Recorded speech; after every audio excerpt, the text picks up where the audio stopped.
Assalamualaikum warahmatullahi wabarakatuh. Pemirsa Tadabbur Ilmi, berkomunikasi merupakan sarana untuk mengutarakan sesuatu kepada orang lain, baik itu bentuknya kebahagiaan maupun kesedihan.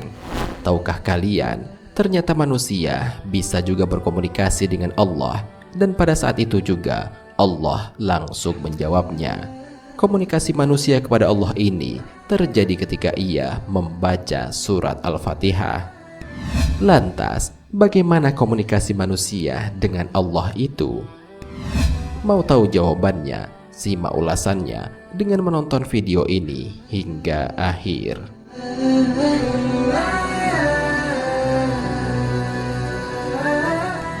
Sebelum lanjut, bagi kalian yang belum subscribe, silahkan untuk menekan tombol subscribe terlebih dahulu. Aktifkan lonceng notifikasinya. Bagikan video ini kepada teman-teman kalian agar semakin banyak orang yang mendapatkan manfaat dari channel ini.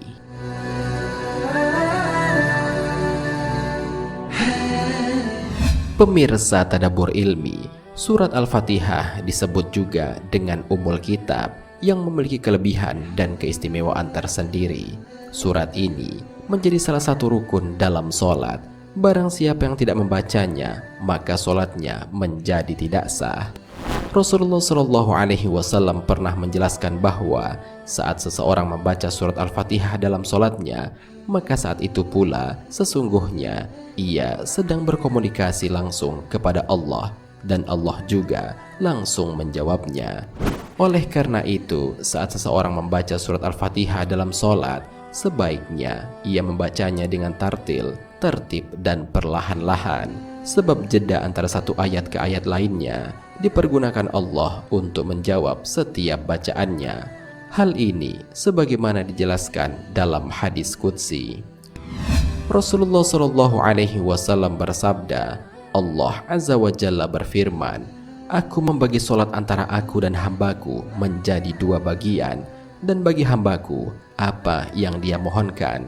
Maka ketika hambaku berkata, Alhamdulillahi Rabbil Alamin, segala puji bagi Allah, Tuhan semesta alam, maka Allah Subhanahu wa Ta'ala berfirman, hambaku memujiku.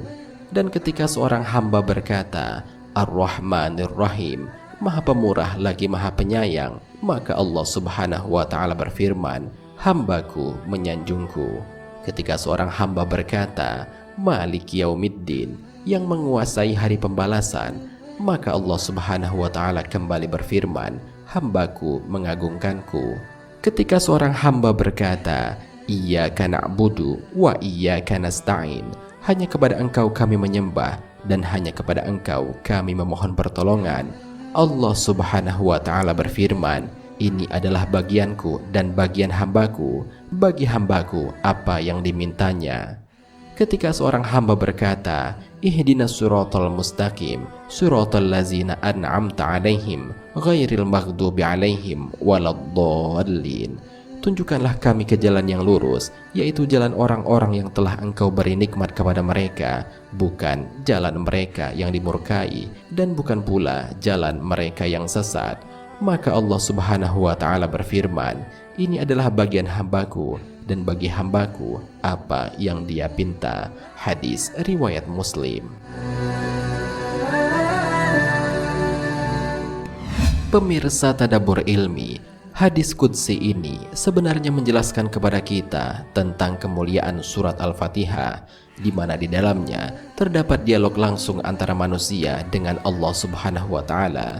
Maka dari itu, jika bacaan Al-Fatihah seseorang dibaca secara benar dengan penuh tumakninah dan meresapi setiap makna di dalamnya, maka apa yang menjadi hajat orang yang membaca itu pasti akan dikabulkan oleh Allah Subhanahu wa Ta'ala. Hal ini terbukti dengan sebuah kisah dalam sebuah hadis dari sahabat Abu Sa'id Al-Khudri radhiyallahu anhu. Nabi Shallallahu Alaihi Wasallam bersabda bahwa ada sekelompok sahabat Rasulullah Shallallahu Alaihi Wasallam berada dalam perjalanan safar, lalu melewati suatu kampung Arab. Ketika itu mereka meminta untuk dijamu, namun penduduk kampung enggan untuk menjamu. Penduduk kampung itu lantas berkata kepada para sahabat yang mampir, apakah di antara kalian ada yang bisa meruqyah karena pembesar kampung tersengat binatang dan terserang demam? Di antara para sahabat lantas berkata, "Iya ada." Lalu ia pun mendatangi pembesar kampung dan meruqyahnya dengan membaca surat Al-Fatihah. Dengan izin Allah, sakit yang diderita kepala kampung itu hilang dan sembuh total. Para sahabat pun mendapatkan hadiah. Setelah dikonfirmasi kepada Nabi Shallallahu Alaihi Wasallam, beliau tertawa dan mengatakan, "Bagaimana kamu tahu jika surat Al-Fatihah itu bisa digunakan untuk melakukan ruqyah?" Selanjutnya Nabi Shallallahu Alaihi Wasallam mengatakan, "Kalian telah berbuat yang benar. Sekarang bagikanlah hadiahnya dan sebagian berikan untukku." Hadis riwayat Al-Bukhari dan Muslim.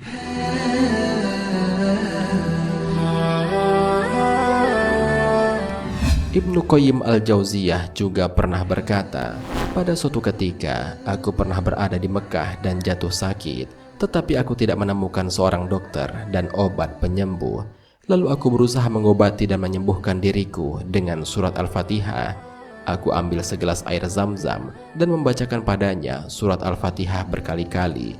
Lalu aku meminumnya hingga aku sembuh total. Selanjutnya aku berpedoman dengan cara tersebut dalam mengobati berbagai penyakit dan aku merasakan manfaat yang sangat besar." Hadis dan penjelasan ulama ini merupakan contoh bahwa jika seseorang membaca Al-Fatihah dengan benar dan penuh dengan penghayatan, maka apa yang menjadi hajatnya pun akan langsung dikabulkan oleh Allah Subhanahu wa Ta'ala.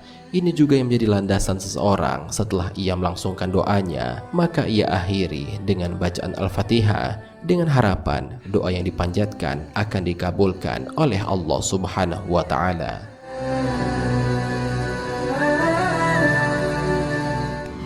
Pemirsa Tadabbur Ilmi, demikianlah penjelasan mengenai komunikasi antara manusia dengan Allah dalam surat Al-Fatihah. Semoga dengan adanya penjelasan ini dapat membuat kita lebih teliti dalam membaca Al-Fatihah, baik dalam sholat maupun dalam kegiatan sehari-hari.